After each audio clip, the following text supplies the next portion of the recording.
Good morning and welcome to the Sports Carnival, broadcasting live from the Trauma Center studios. Remember, things could always be worse. You can have all the same problems you have now and also have syphilis. So all in all, not bad. Here's your host, Dave Carney. So did you happen to put a spy cam into my home yesterday at all? I'm just asking because holy fucking shit, man. I had one of the weirdest scares that an adult person should ever have yesterday. And I was like, oh my God. I mean, all through the day, I was on pins and needles. As a matter of fact, my hands were so lubricated, I couldn't even open the door. That's how bad things were. Yeah, that's how bad things were. Fortunately, we survived the night. So there is that. How you doing, buddy? Doing well. A lot of action in the NBA last night, off the court, if you will. My God. Wasn't that something? Wow. Wasn't that something? If you're just waking up and tuning on to the Sports Carnival, perhaps you haven't been watching anything from over the evening. Kevin Durant was sent to the fucking Suns in a blockbuster trade, and the Lakers, Chad, somehow figured out a way to unload Russell Westbrook. Yeah. In a multi-team trade that we'll be talking about. As a matter of fact, the subject of this morning's poll question is simply, who had the best trade from last night? Was it the Lakers, the Nets, the Suns, or the Jazz? We've already gotten, and I just put this up 5 minutes ago, we've already gotten 15 votes on our Twitter feed at the Sports Carney. Lakers, Nets, Suns, Jazz. Who had the best trade last night? Chad, there is a lot to unpack in the NBA, the association, and the reports are, because the trade deadline is this afternoon, I want to say at 12 p.m. Eastern time. The reports are the Milwaukee Bucks will be engaged in a big trade. We're not exactly sure who. I would imagine it's going to be Jay Crowder. That's who I am imagining is going to get traded to the Milwaukee Bucks. He has not played this season at all for Phoenix, and he was part of that 3-team trade that saw the Lakers get rid of Russell Westbrook. So we'll see. But the Milwaukee Bucks, they are not done yet either. This is going to be a team in Milwaukee that's going to be loading up for the postseason. Chad, the entire NBA landscape changed last night in an instant. So if they get Jay Crowder, who do they give up? It looks like, from what I have seen, it looks like Serge Ibaka would be given up. It looks like Jordan Norwa would be given up. And it looks like there would probably be some draft consideration, possibly a second-round pick. I don't know, a first-round pick coming from Milwaukee to a team like Utah now, who's acquired the rights to Jay Crowder. But it feels like there would be a couple of players plus a pick, most likely nobody that's in the rotation. Grayson Allen not going to be part of this trade from what I've understood so far. Yeah, because I remember earlier in the season, they talked a little bit about Grayson Allen possibly being a trade piece. And so you don't think that's happening now? Not from what we have seen. I think that this will be a trade that will not include a guy like Grayson Allen. If they had to give up Grayson Allen to get Jay Crowder, that would be, I don't know if it would be an absolute horse apiece type of a trade, but I don't think that would benefit Milwaukee greatly. They play different positions, and this Bucks team needs guard action. They need a guy like Grayson Allen.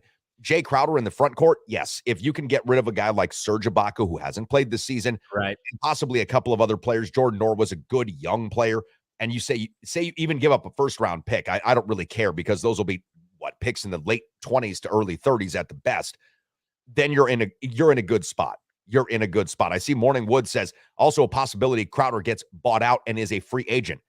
That's possible too. Right. That is very possible. Russell Westbrook will most likely get bought out of his contract from what we understand this morning. So he's in the final year of his deal. Guys and gals, the NBA landscape changed diametrically last night. Well, I tell you what, when you ask who won the trade, I don't even have to look at the trades and know that Utah's involved and Danny Ainge is involved. So I'm going to lean towards the Jazz just because we'll have to see how this plays out. But we look at recent history. Generally speaking, Danny Ainge ends up winning this deal. I haven't really looked at all of the details and really analyzed everything. But that's kind of my first thought is that the Jazz won somehow. Listen, I don't think that you're going to be wrong or by yourself in having that estimation. I really don't. Think of the draft capital the Utah Jazz have received in the last 12 months with Rudy Gobert. Yeah. Now you're getting rid of Mike Conley. Okay. They got rid of a number of other players. Mike Conley's good, but getting older, right? Conley's good, but getting older. And Conley's a guy that as good as he is, he was never an all-star, Chad.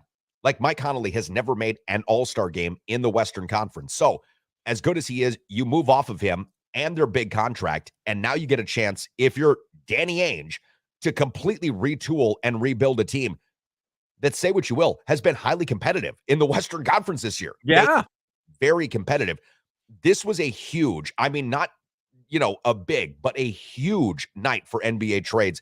And like I mentioned, I don't think the Milwaukee Bucks are done. We don't have too long to find out, and we may get breaking news on this morning's program. We'll find out, and we'll be watching the ESPN ticker to see if anything happens. I know you specifically being a Laker fan, and we did watch this guy in the Summer League, if I recall correctly. D'Angelo Russell going back to the Lakers. You think that's a good thing? You like that? I like it better than Russell Westbrook. The guy can hit a three-point shot. He's turned in D'Angelo Russell. Developed. Yeah. He has developed greatly. When we saw him in the Summer League game, Chad, I think both you and I looked at each other and was like, this guy's trash. He couldn't dribble. He wasn't passing well. He wasn't like, he hit some shots, right? He did hit a shot against Philly that we saw and went like, whoa. But he has developed mightily. And we're talking about an all-star now, or at least a former all-star player who has familiarity with Los Angeles, the team that drafted him number 2 overall in the NBA draft, right behind the Minnesota Timberwolves' own Karl Anthony Towns, who he just left that Minnesota team from, who has woefully underperformed this year. I think it's a good move. The Lakers, as Matty Ice was saying earlier, Matt Euler, the Lakers got better overall and now might make the playoffs. The Lakers were going to be a play-in team. I never thought that they would be outside of the top 10. So I figured the Lakers would be a play-in team. But now the Lakers could possibly be a playoff team, which would be 7, 8, 6, depending.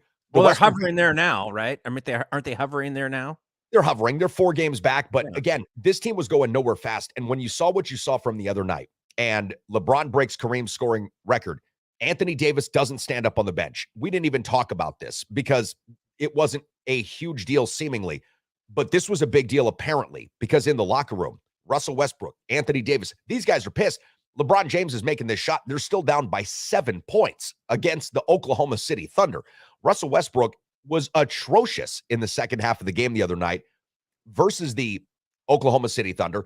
This was a team that just needed to get something different. They did. And for the Phoenix Suns, I don't remember, Matt, you telling us that the Phoenix Suns were going to acquire Kevin Durant. I don't remember that. But the fact that the Suns were able to get Kevin Durant while keeping Chris Paul and Devin Booker, guys and gals, the Western Conference and the Eastern Conference too. Don't forget the Brooklyn Nets were sitting right there. I mean, near the top of the Eastern Conference. Not anymore. This thing has completely changed overnight. And Chad, this is one of the reasons I think that folks love the NBA. These kinds of massive swings don't happen really in baseball. They don't really happen in football.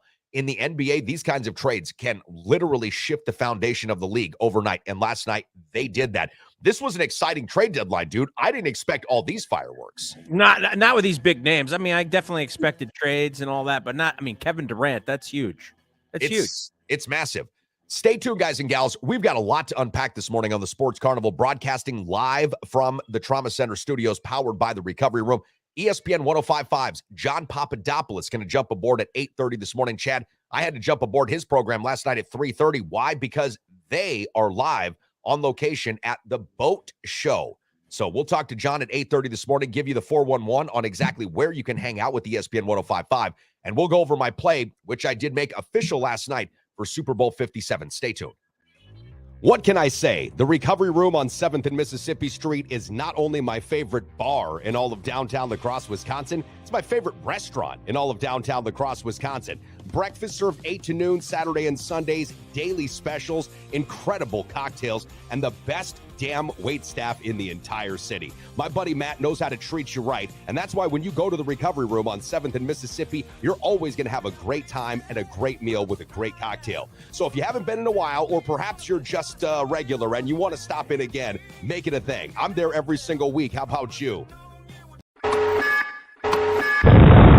Hello, this is Professor Fission for Nuke and Nuke Light, the world's first nuclear beer. Brewed and nuked in 1956 and recently found in Warehouse 14. How's it still fresh, you may ask? Well, thanks to our friends at Cesium-137, Stromium-90, and Plutonium-239, these beers will stay fresh for another 90 years. Not only does Nuke and Nuke Light have 10 times the kick, but you're sure to be a hit at the party because it helps your urine glow in the dark. Nuke and Nuke Light. Pick up a case today.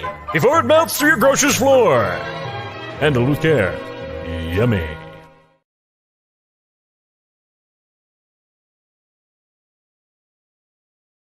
Broadcasting live from the Trauma Center studios, this is the Sports Carnival. You ever notice that everyone seems normal until you get to know them? It's true.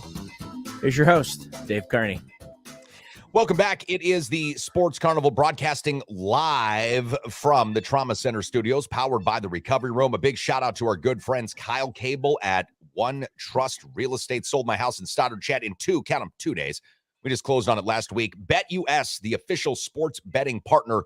If you go to betus.com, enter promo code Carnival, get 125% free play money. And of course, our buddies Tony and Brian at Preferred Insurance, your local insurance agency that gets to pick from all of the big insurance carriers to give you the very best rate. I love Alec Gillespie tuning in this morning, and he's like, KD to the Bucks? No, dude, you didn't hear what the big news was. KD to the Suns.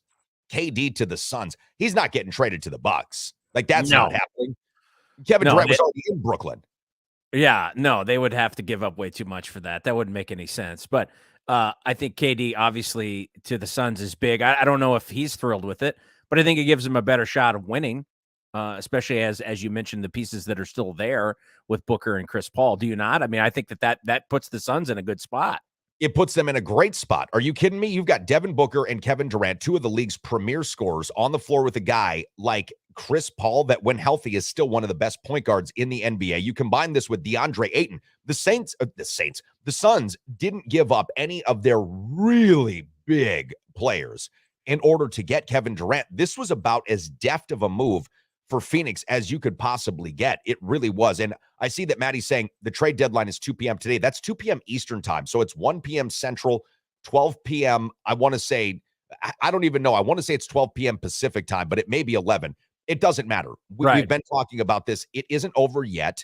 The Milwaukee Bucks are not done. And just because the fact that Jay Crowder got traded as part of the Phoenix Suns Russell Westbrook trade does not mean, guys and gals, that the Milwaukee Bucks won't get a guy like Jay Crowder. That does not mean that they won't get him. I saw some text messages, Chad, coming through when we were on break, and I saw some folks like, well, Jay Crowder's gone. No, listen, it doesn't matter. There are still a lot of things left to be done. And as somebody mentioned to us this morning, perhaps it was Matty Ice himself, Morning Wood, I should say, Jay Crowder could potentially be a buyout candidate. And if he is bought out, then we could see Jay Crowder easily go to a team like Milwaukee. But here's the deal. Now that the Lakers have acquired D'Angelo Russell, you see him on the screen right now. Now that the Suns have acquired Kevin Durant, don't be surprised if Jay Crowder doesn't go back to the Suns or go to a team like the Lakers or go to a team like the Brooklyn Nets. When these guys get bought out, they can go wherever they want. And Jay Crowder was being overall protected this season because the Suns wanted to trade him, right? They did that. If Jay Crowder and the Suns decide, hey, we're still a good tandem here, he could easily go back to Phoenix as well. So this trade deadline and all of the implications, ramifications, not done yet. Matty Ice is saying that it is 3 o'clock Eastern time, 2 o'clock Central time. Okay, thank you, Matty. Appreciate you. And we've still got some time then. So we've still got, 7 more hours or 6 more hours, if you will, until the NBA's trade deadline. Lots of work to be done. So if you're a Nets fan, I don't know if there is any out there, what are you thinking right now? You have no more KD. You have no more Kyrie Irving. So you still have Ben Simmons. Oh, the only guy that couldn't be traded out of Ben Simmons, Kevin Durant, but Kyrie Irving, and James Harden. Like the only guy that couldn't be traded. You got nothing left. Your team is basically, the ownership has just basically said this season's over with. We don't care about this season. Yes. So as a fan, you got to move. You got to either pick another team or I don't know, find a different sport, I guess. But I mean, if you're a Nets fan right now, I would imagine you're scratching your head because I thought them getting rid of Kyrie Irving, I thought maybe if they were going to trade anything would be bring somebody in to help Kevin, but I guess they've just decided to wash their hands of the whole thing.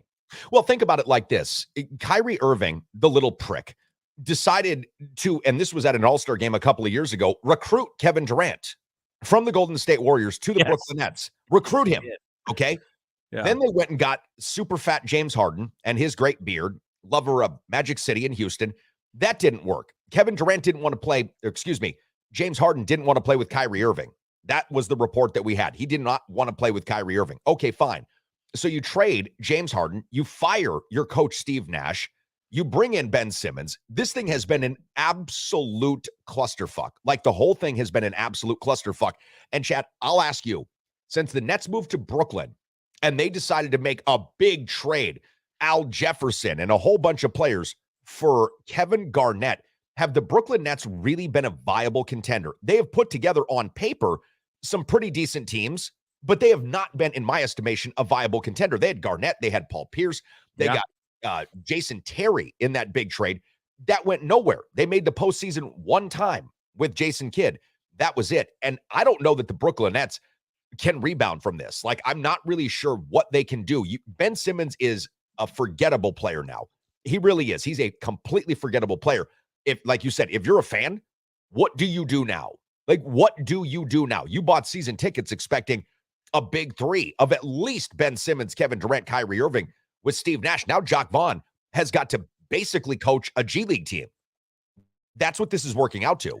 Well, and on top of that, really has got to chap your hide is it wasn't but a couple of weeks ago they were looking like contenders at the top of the Eastern Conference and giving the Milwaukee Bucks and the Celtics a little bit of a scare. And I think they were ahead of the Sixers at the time, and we were talking about, okay, well, this Nets team, although they don't play defense, they can put up good numbers. It looks like they're gelling. Maybe there's something here. Maybe they're going to be able to go deep into the postseason.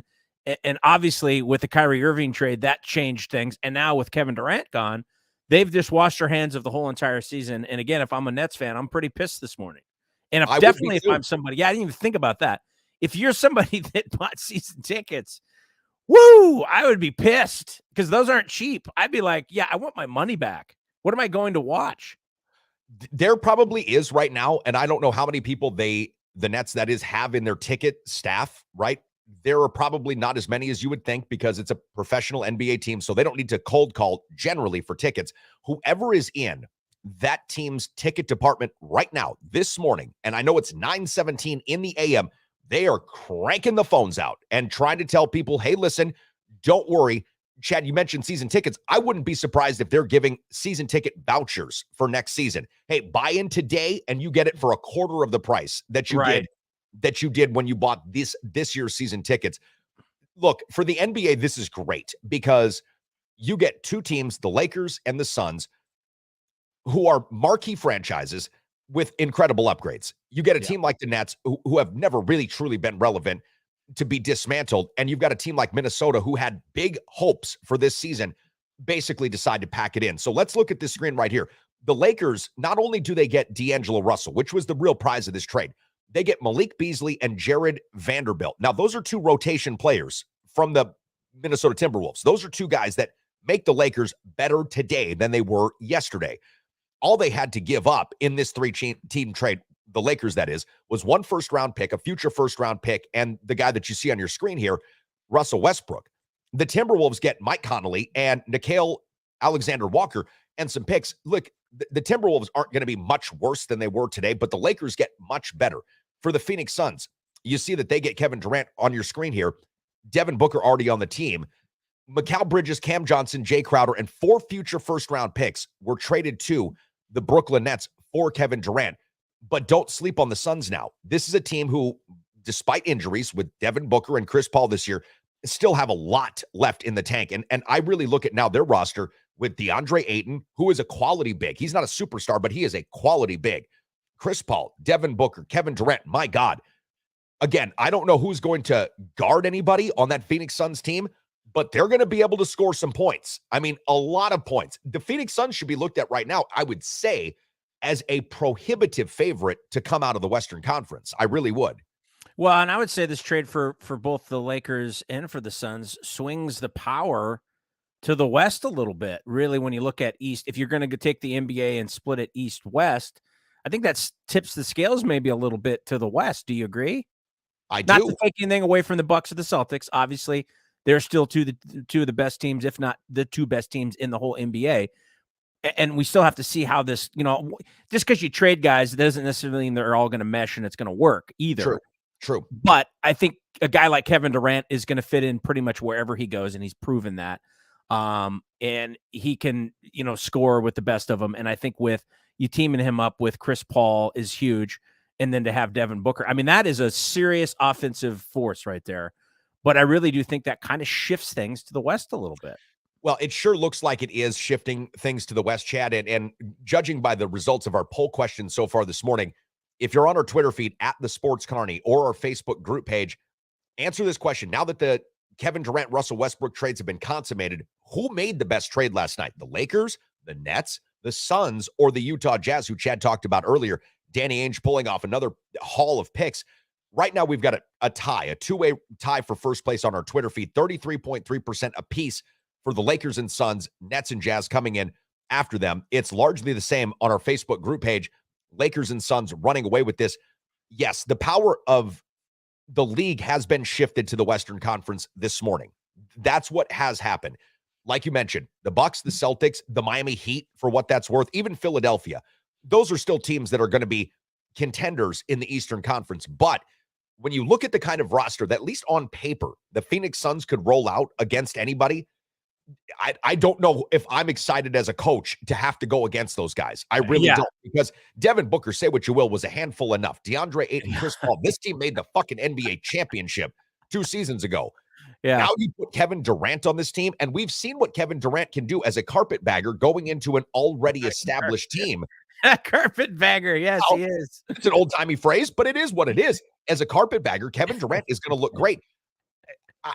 Again, I don't know if this is a long-term thing for KD in Phoenix. This probably was a move for this season. Who knows? Maybe he moves himself to another destination. But obviously, the weather's better in Phoenix than it is in Brooklyn. That goes without saying. Yeah. You get yourself a lot closer to the West Coast, which is awesome. Most people with money would take that opportunity. As a matter of fact, tax bracket. Yeah. Oh, fuck. Way better tax bracket. I mean, no question about it. This is probably a great move business and basketball-wise for Kevin Durant for the Phoenix Suns. This is an absolute steal. I know that Cam Johnson, Mikal Bridges, by the way, is a really good basketball player. I mean, he's a really good basketball player. Jay Crowder, 4 future first-round picks. None of this to me really makes a difference if you're Phoenix, because the picks are whatever. If you're good, those picks aren't going to be worth much anyways. This isn't the NFL. The players were substantial, right? They got 3 good players. Jay Crowder probably gets bought out. But for Brooklyn, this was just an acknowledgement that it was time to just wash your hands of the whole entire thing. And by the way, Arizona does have state taxes. They do. They're not significant, but they do have state taxes. So actually, when answering the poll question, I think maybe you have to even break it down even further and go, who won this trade? Well, I think the initial immediate win, in my opinion, is the Suns. But it could be Utah. Well, we're going to have to give it some time, right? A couple of years from now, we're going to look back at this and go, Danny Ainge is a genius. I mean, that could very well be the conversation, and that remains to be seen. But I would say right now, for the immediate impact of really changing the trajectory of a team, I would have to edge it and give it to Phoenix. But I think that the Laker trade is close. I mean, I do think just because of the existing pieces they have. And then maybe the guy that's probably the most excited about this trade than anybody is a guy named Chris Paul, who's at the end of his career and has been trying very, very hard to win a championship. And I think right now he's thinking, if I'm ever going to win one, it's got to be this year. This is it. He might have thought that last year, but I definitely think he has to think about it this year. As you said, who knows if KD sticks around. Yeah, and Chris Paul, as we see Morning Wood checking in here on our Twitch feed this morning, the Suns are going to be ultra motivated. Paul needs a championship to be considered elite. I don't definitely believe that, but as far as an all-time great, it would go a long way. Durant, he says, needs a title after a complete bed shitting in Brooklyn, and I do agree with that. The Kevin Durant story, the narrative that surrounds him now, Chad, is largely one that exists like this. Really good basketball player. I mean, elite level scorer that couldn't win a championship until he partnered up with an already established superstar team in Golden State. Right? He joins Golden State as the 3rd big guy, if you will. Draymond Green went and took a 4th position there, and they win a couple of championships, went to 3 in a row, but won 2. That was fantastic, and you can't take anything away from him. But there is something to say about Kevin Durant's legacy as it will be viewed 25 years from now from historians and looked at as a bit of, I wouldn't say a less than type of a career, but one that involved a lot of moving pieces in order to get him to the championship. This is why a guy like Giannis Antetokounmpo, and not to go all hometown on you guys, But this is why a guy like Giannis is going to be elevated, much like Kobe Bryant was, Dirk Nowitzki, and Tim Duncan. Very few players stay in the same spot. Yeah, he'll be elevated to that level where you're like, okay, that guy was drafted by the team, won a championship with the team, won MVPs with the team. That's not a narrative that you get often in sports, especially not in basketball, especially not today, right? Yeah. So that I mentioned, Dirk Nowitzki, Tim Duncan, Kobe Bryant, like Giannis is in that camp. The other guys will never get there. They just won't ever get there. Well, and I think the other thing that may have impacted, a lot of people talked about last year, Kevin Durant's legacy, is the fact that the Golden State Warriors came back without him after a hiatus, right? And looked like they were down and out. And yeah, God, it was Kevin. It was all Kevin. And they come back and they win the championship last year. Right. Which I'm sure didn't make Kevin feel all that good. I know that sounds stupid and, trite and all of those things, selfish. But that's the way these guys think. So now, yeah, I agree with whoever said, I think it was Foreman or Morningwood. Or I guess it was Morningwood. Him having to, I think he does, and I'm sure he's thinking this, to win another championship to kind of cement. Because if he goes to the Suns and wins a championship, then that changes it again. It changes back in his favor. Yes. And he is kind of have gun will travel, carpetbagger kind of guy, which I don't necessarily think it takes away from somebody's legacy, but it doesn't necessarily enhance it either. When you have a guy that's got, that's the thing with Shaq. I mean, how many teams did Shaq play on? Well, at the end, it got real choppy. Or whatever it was. Yeah, I mean, like seriously, at the end, it got real choppy for Shaq. And if you watch that documentary, I mean, he talks about that. You go from LA to Miami. Okay, that was the big trade. First, it was that's Orlando. cool. Yeah, and that was cool. You go from Orlando, you go to a chip, you lose to Olajuwon. No fault in that. Olajuwon was in a prime position of his career. You go to LA, you go to 4, and you win 3. Congratulations, Hall of Fame status set. Then you go to Miami, and you win another one. You go to 2, but you win 1. That's pretty significant. Now you've been to 6 NBA Finals, and you've gotten 4 championship rings. But then Shaq goes to Phoenix, and then Shaq goes to Cleveland, and then Shaq goes to Boston. Yeah. That was the end of the road. And Shaq, by the way, looked sad at the very end. He really did. He looked very sad at the end. For a guy like Kevin Durant, I don't think that will be how it ends for him. But when you look at his entire career, started with the Seattle Supersonics, who became the Oklahoma City Thunder. So we can't count that as 2 franchises. That's right. Team. I agree. Goes to Golden State as a free agent. This was not a traded guy, right? He was a free agent, completely within his rights to go to another team, gets the bag from Golden State, wins a couple of championships, and goes to 3. Great news, I mean, for Kevin Durant's career. But it wasn't viewed by NBA purists, if you will, as the kind of championship that really sticks to Kevin Durant. That still felt like a Steph Curry, Klay Thompson, Draymond Green, Steve Kerr, Golden State Warriors championship. And Chad, when you mention the Warriors winning that championship last year, that also diminished even further Kevin Durant's legacy with respect to his championships. And I love Foreman. It's surprised Shaq didn't end up on the Raiders. They would have, if they could have, they would have taken, you know what? He could be their starting tight end. Why not? My God, Al Davis is right now thinking in his grave about making that trade even today. What do I need to give TNT for Shaq? Don't worry, Al. He'll come and play for you. The NBA changed so much last night. This is one of the reasons why a guy like myself and Chad, I think I'm speaking for you. This is one of the reasons why we love the NBA, because these are the kinds of moves that can happen overnight that change an entire league. They change teams, but they change an entire league. And like you said, the Eastern Conference is now the Leastern Conference. The Western Conference is going to be much stronger this morning than they were yesterday. We got to take a quick pause here on the Sports Carnival, broadcasting live from the Trauma Center studios, powered by the Recovery Room. When we come back, we'll be talking to ESPN 105.5's The Sports Lead host, John Papadapolus. I was on with Pop last night. We'll talk to him not only about the boat show that's going on, and he'll be broadcasting live, but also about these big NBA deals and what does Pop think about the coming Super Bowl. Stay tuned. This is the Sports Carnival. Now more than ever, if you're looking to buy or sell your first home or perhaps an investment property, you need a full-time dedicated real estate agent who is up to date on all the latest trends and analysis and is ready to give you the kind of service that you deserve. That's why the official real estate agent and the official real estate partner of the Sports Carnival is Kyle Cable of One Trust Real Estate. Whether you're looking to buy or sell your first home or perhaps you are a seasoned investor, Call the official real estate agent partner of the Sports Carnival, Kyle Cable of One Trust Real Estate. Back to the Sports Carnival, broadcasting live from the Trauma Center studios. You know, the voices in my head may not be real, but they have some good ideas. And, you know, I've found we have a lot in common. So there's that. Now, here's your host, Dave Carney.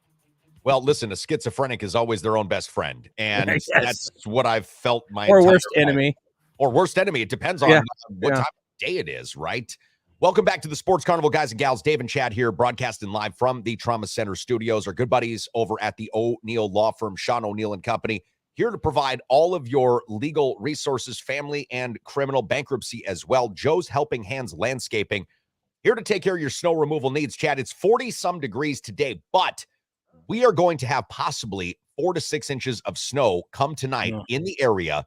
And bless us tomorrow as the temperatures again look balmy. And I see on my forecast it's going to be 40-something tomorrow. But if you need that snow removal, call Joe's Helping Hands Landscaping.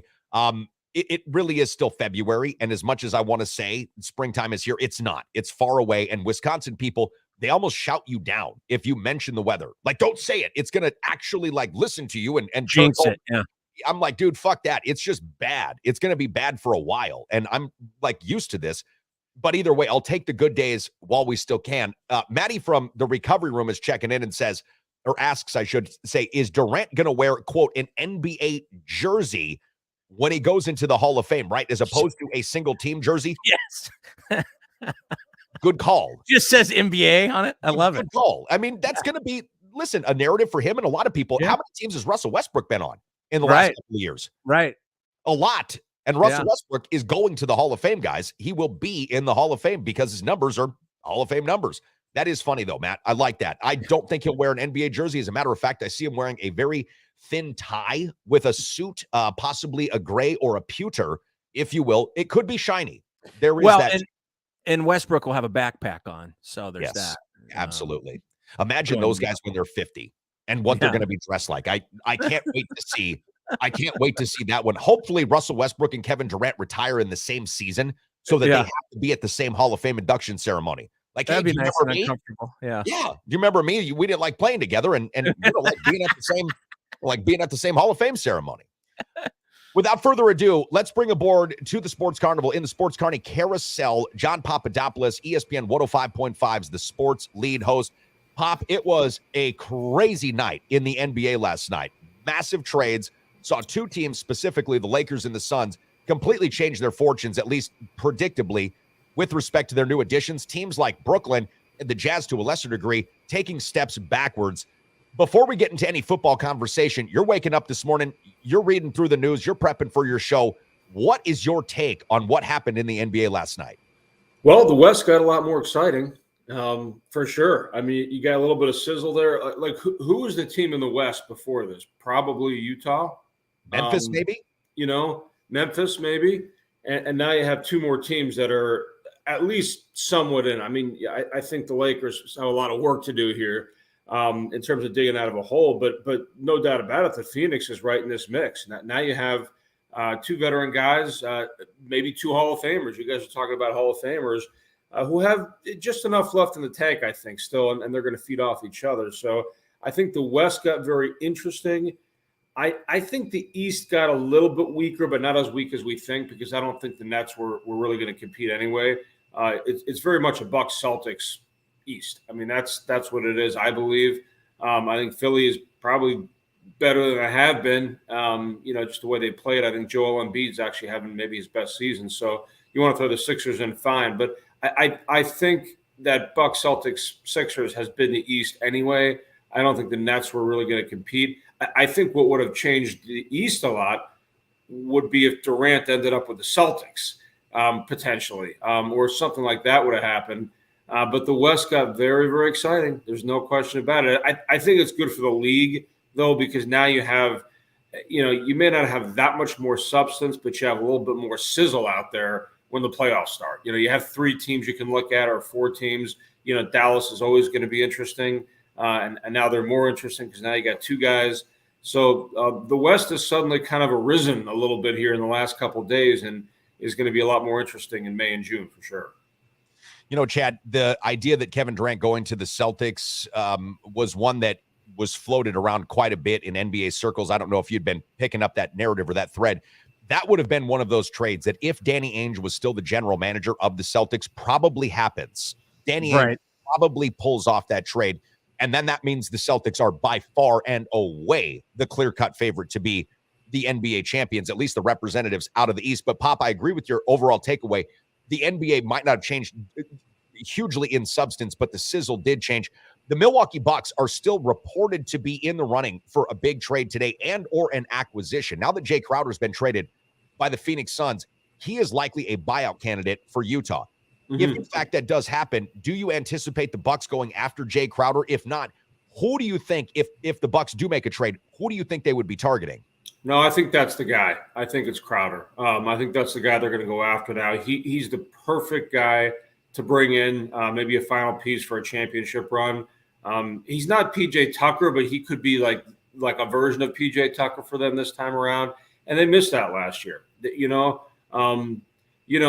something, of course we're bound by FCC rules on my show, but I always say in the NBA, you need one a-hole.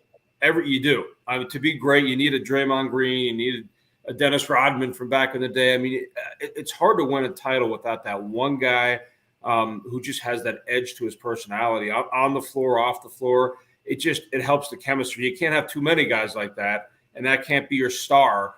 But you need one guy like that. And I'm not saying that Crowder's that guy necessarily, but I think he brings a little bit of that edge. And I think Jay Crowder is going to do whatever it takes to win a title, if that makes sense. He's going to be fine giving up shots. He's going to be fine giving up certain things to play a role. So I think that's the guy that they're going to go after. Whether they get him or not, it seems like it's 50-50 to me today. We'll see how the numbers stack up. We'll see who might be involved. I think Grayson Allen is maybe a guy to consider as part of that deal if it happens. Maybe not, though. I think they could get him without giving up Grayson Allen. But I'll tell you what, if they had to give up Grayson Allen in order to get him, I think I would do it. I like Grayson Allen, but I don't think he's a great playoff player. He's not a defender. I always say on a Tuesday in February, Grayson Allen's fun. I mean, he'll drop 20 any given night, but I need a little bit more grit. I need more of a defender in the postseason. So my guess is he's the guy they're talking about. But maybe it's a combination of a few others. But I think Jay Crowder's the guy. Yeah, I think that if Jay Crowder does come to the Bucks, guys and gals, I think that he comes by virtue of a buyout, and then the Bucks get him as a free agent, because that feels to me the way that this is sort of leaning. Yeah, a good point. That he could be a buyout. But then again, guys, it does leave open the possibility that another team, the Miami Heat, the Phoenix Suns, once again, the Los Angeles Lakers, one of those teams could come in and try to sweeten the pot. Now, Phoenix, Los Angeles, I don't know what Miami's cap situation is, but Phoenix and Los Angeles will be able to offer him nothing but the minimum. And Milwaukee is right there too. They can't do anything more than the minimum. So if Jay Crowder is not thinking about money, guys, and thinking about more, like you mentioned, Pop, about the championship, then I think Milwaukee's a great spot for him. Let me get your thoughts on the Lakers and Suns, though. How much better did the Phoenix Suns get? How much better did the Los Angeles Lakers get last night? I think the Suns got a lot better. I don't know if the Lakers got that much better, or the Lakers might have gotten better, but I don't think it's enough. I just don't.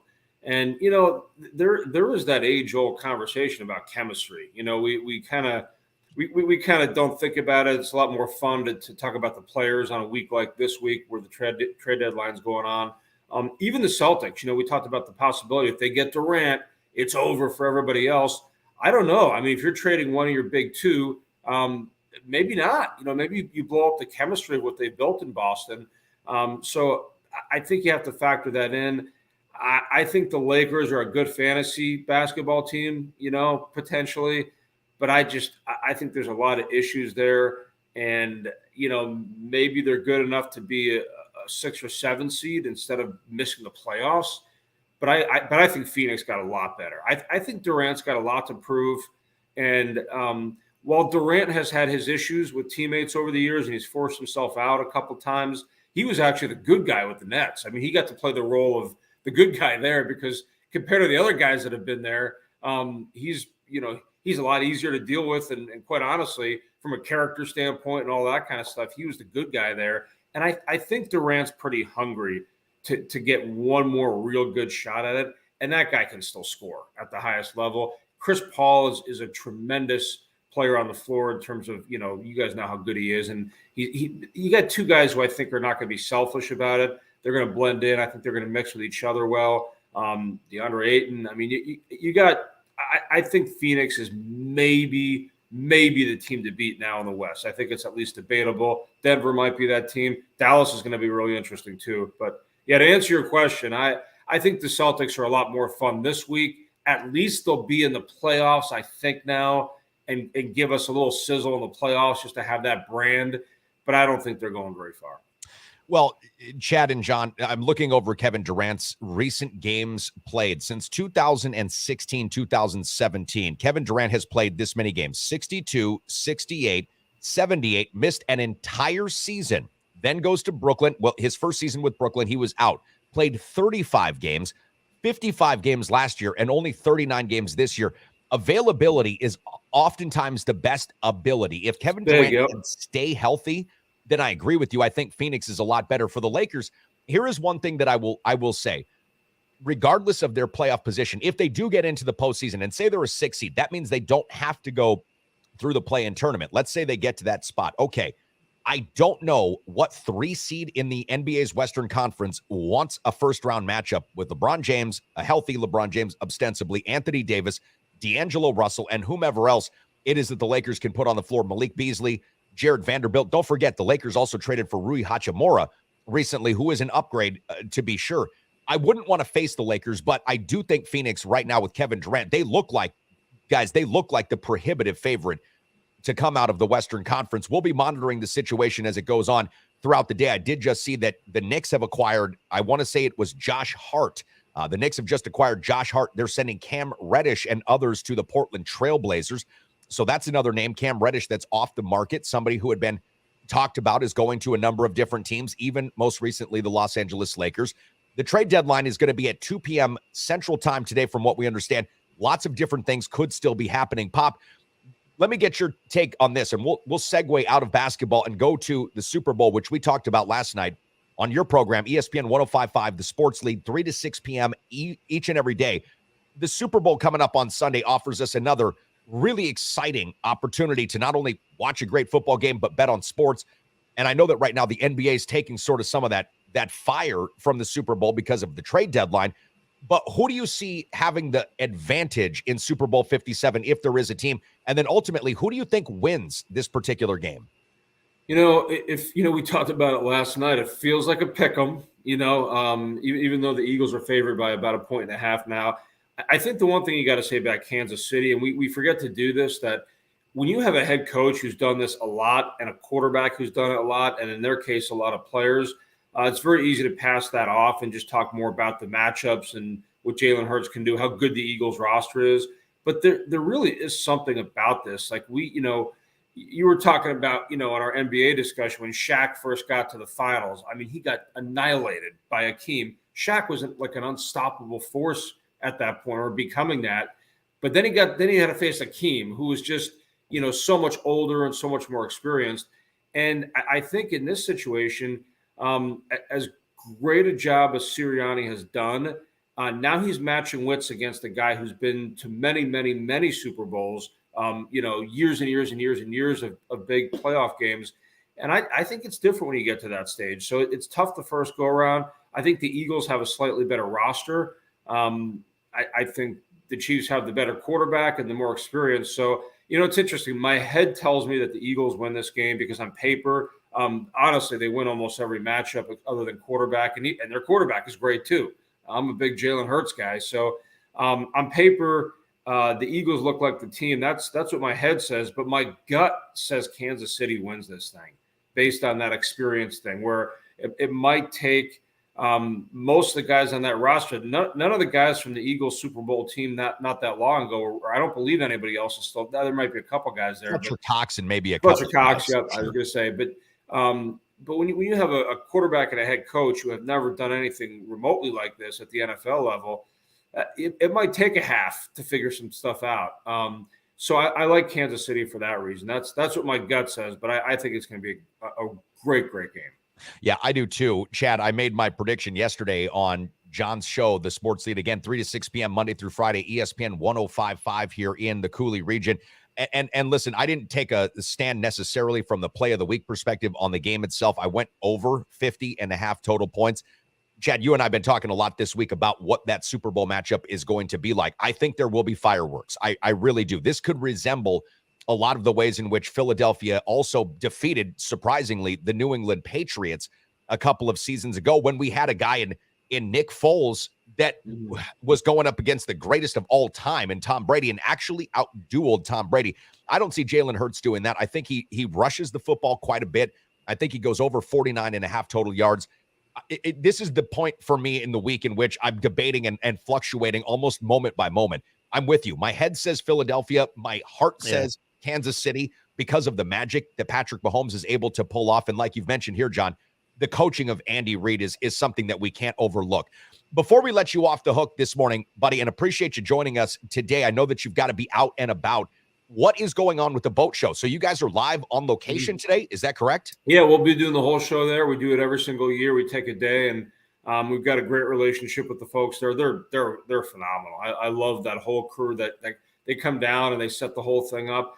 It's a fun event. You know, it's a little bit different. Obviously, we'll spend at least half the show talking about the NBA trade deadline. I was joking with Aaron, my producer. Every year we do this show, and almost every year it's an NBA trade deadline conversation because it's usually the day of or with it, you're very, very close to it. So we'll do a lot of that stuff. We'll do some Packer stuff and Badger basketball, big win last night. So we'll do a relatively normal show, but we'll bring in a bunch of guests that are there that they'll feed to us. But I love doing this thing. It's an incredible show if you've never been there before. And I am not a hunter. I'm the furthest thing from it. I've never shot at anything, or even I've never held a gun in my life. I'm not a hunter at all. And I've gone out and fished every once in a while, but it's not really my thing. And I love this thing. They've got, one year they had this wild exotic snake show. They've had alligators there. They have, I think they have 10 different shows going on all over different parts of the center where you'll have an expert who's talking about something, whether it's RVing or doing an animal show or, something like that. So it's a great thing for kids. If you're not that into outdoor stuff, there's a million things to do. It's I don't know the price, but it's pretty inexpensive in today's world. You get in and then everything's free. You can go wherever you want. So it's a fun day. And they feed us these guests. I mean, some of these people are, high-end network TV cooking people, and they do outdoor shows and stuff, so they're all good on the air. It's what they do for a living. And there's this one comedic duo. These guys are comedians, and they started doing a cooking show, so they got some comedic chops. I mean, they're pretty legit. In fact, I think they were in Vegas for years doing the shows, so it's pretty high-end stuff as far as the talent that they have there, and they just feed us these guys. They'll say, all right, I got 5 guests for you. They give me the times. We bring them on. So it's a fun show. It's a good time. Well, Chad, I know that you and I are both fans of food. Comedic pork chops, though, are some of my favorite pork chops to have. And I love it when they get fed to me. I'm always having a good time when my food is having a good time with me. Yes. Pop, it's been great talking to you this morning. Really appreciate you carving out some of your day to spend with us here on the Sports Carnival. Again, John Papadapolus joins us courtesy of ESPN 105.5, the Sports Lead, Monday through Friday, 3 to 6 p.m. Again today, live on location at the Lacrosse Center. Get down there. Again, tickets very reasonable. I want to say they're $15. Kids under 10, I think, are it's even about that. Yep. Kids 10 and under, I think, are free, or there's a very low price ticket. But if you're in the market for a boat, an RV, or you just want to go and take your kid fishing out, well, not outside, but inside, because I know they have that fishing exhibit inside Indoor too. Fishing, yeah. Basically, it's like shooting fish in a barrel, except for there's no guns. So you get to have the kids come get some fish. It's a great time. Appreciate you joining the program, my friend, and I'll look forward to talking to you again next week on your show. Thursday, absolutely. I think we'll do at 5 o'clock. Anytime, guys. I love it. Thanks for having me. Thanks, John.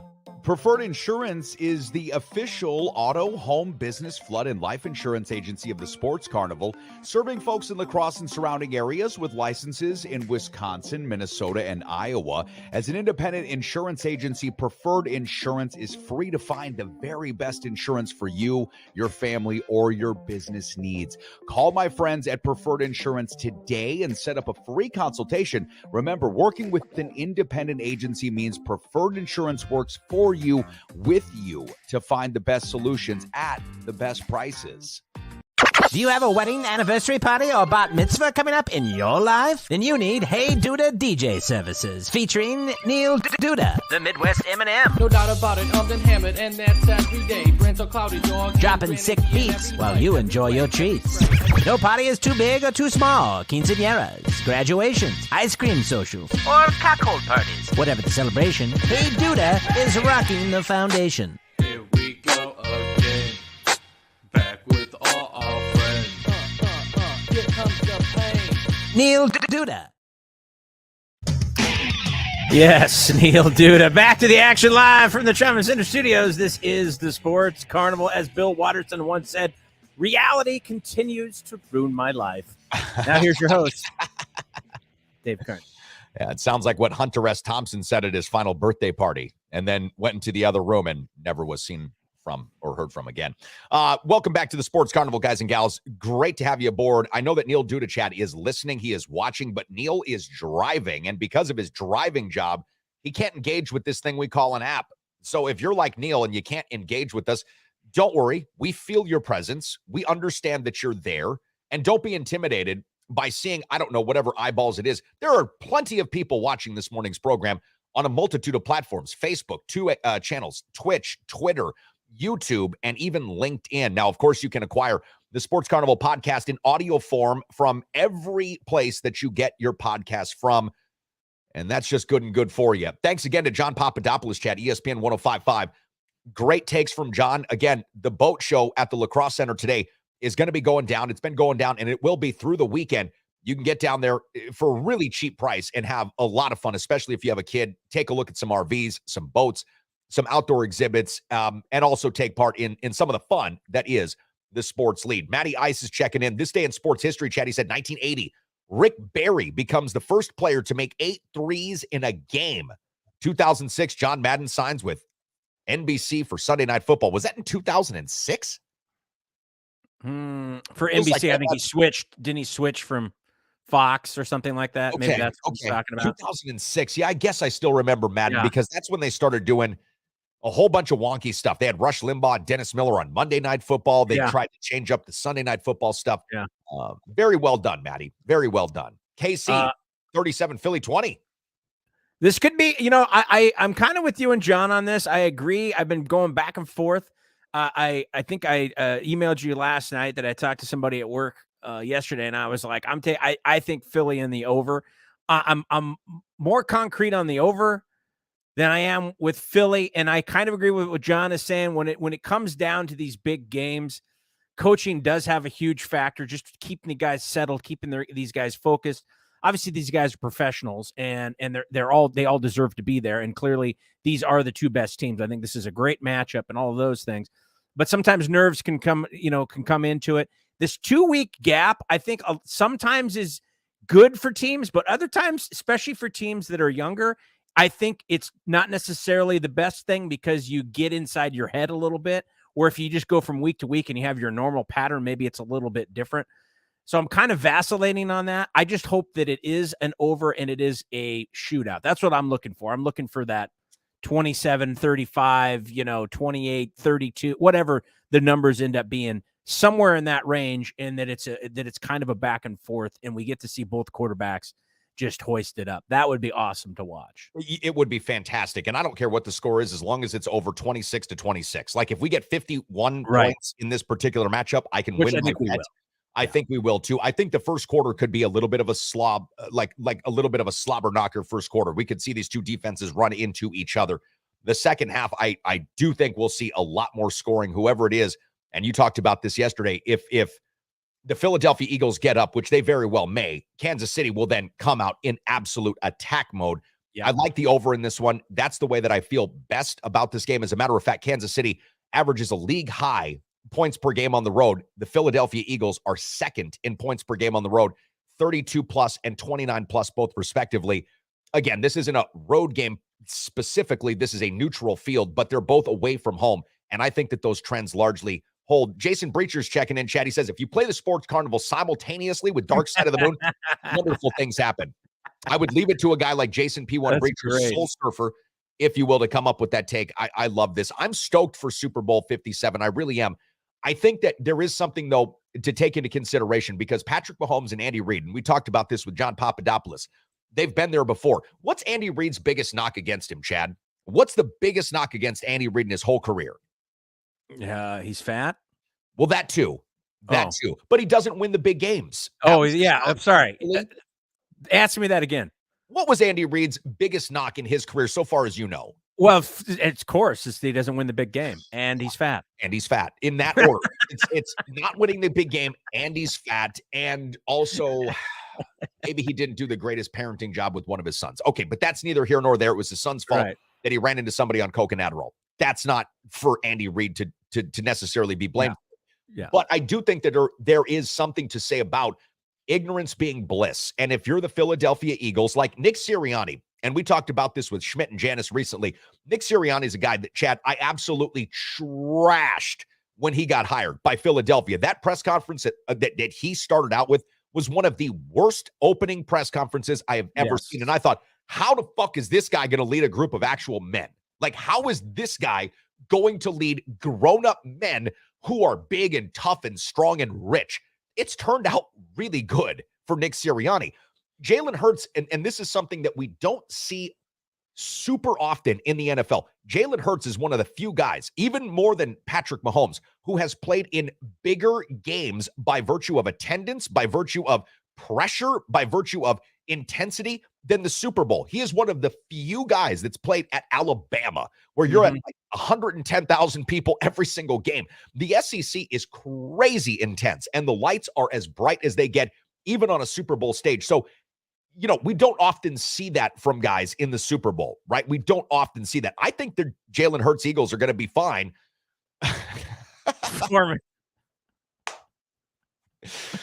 Don't knock coke and Adderall. Okay. Sorry, Foreman. We apologize. Yes, we wouldn't want to besmirch the good reputation of both coke and Adderall. Sure. And I like how we spelled it like it was a can of Coke, because that's better for us here on the capital C. That's great. Okay. Yeah, it's sponsored by. Indeed. Sponsored by Coke. By the way, if you didn't know this, and I know you know this, but if people out there didn't know this, Coke actually did have cocaine in it when it first was. Bet your ass. That's why it was called Coca-Cola. Yeah. It was much better. It was. It sold itself. You didn't even really need any advertising. People are like, "You got what in there? Oh my god, this is great! I love it. Give me some popcorn." By the time that they actually got sued, Chad, it was because there was no cocaine in the drink. Yes. That's the actual reason the Coca-Cola company got sued. There was no cocaine left in the drink. And listen, I think that we need to go back to the bygone eras, at least in some respects. I'll take a fully fueled Coca-Cola can right now and feel great about it. It's early. I had a long night last night. Matt from the recovery room asked. Great question. Does BetUS have side bets, like which Kelsey will touch the ball first? Yes, side bets, prop bets. Yes, they do. Now, I haven't looked into exactly the Kelsey brother prop bet, but if you go to betus.com, enter promo code Carnival if you're brand new, and you'll get 125% free money. There are great side bets. There's in-game betting. There's first half betting. There's second half betting. You can bet, Chad, on the coin flip of this upcoming game, minus 105 for each team, because it literally is a coin flip. So, Matt, to answer your question, in an overarching way, yes, there are bets just like that, proposition bets at betus.com. Again, enter promo code Carnival and get yourself that free money. And I do like Travis Kelce for first touchdown. I think that he's probably, when I haven't looked at the odds, but I would imagine he's up there as probably favored, one of the favorites to be the first touchdown catch. I guess the first Kelce to touch the football would really be about the coin flip, right? Because the Eagles, Kelsey's the center. So if they win the coin flip, he's going to touch the football first. Indeed. And there's no way to get around that one. There's no way to get around that. So I wouldn't necessarily make that bet, although that is interesting because it really would be a coin flip bet. But I do like Travis Kelce for the first touchdown. All right, wrapping up shop this morning here on the Sports Carnival, a really busy day in the NBA and still a lot left to come from what we anticipate. We'll be watching to see if the Bucks make any moves. I've mentioned that the Brooklyn Nets, the New York Knicks have just traded for Josh Hart and sent Cam Reddish out. So we'll see. Maybe the Bucks get somebody. Chad, the poll question that we've got on our Twitter feed at the Sports Carney, as well as our Facebook group page, getting a lot of action. When asked this question, now that Kevin Durant and Russell Westbrook have been traded, who made the best trade last night? The Lakers, the Nets, the Suns, the Jazz. Right now, it's Phoenix narrowly edging out the Lakers, 36.7% to 33.3%, 20% for the Nets, 10% for the Jazz. That is on our Twitter feed at the Sports Carney. Plenty of time left to take this morning's poll question on both the Sports Carney's Twitter feed as well as our Facebook group page. I'm excited for tomorrow. And Chad, we've got some other big news to share with our audience members tomorrow morning. This is going to be an important show. You're not going to want to miss Friday's Sports Carnival with Dave and Chad. Again, broadcasting live from the Trauma Center studios, powered by the Recovery Room. You guys have a great day. I'll be at the Recovery Room, as a matter of fact, starting at noon today. If you want to get some lunch, come on down and see me. I'll be behind the bar and helping you out. Chad, have a great day, man, and strap on your boots because this could be a high water day for the NBA. Lots of fun tomorrow. Go Bucks. Later.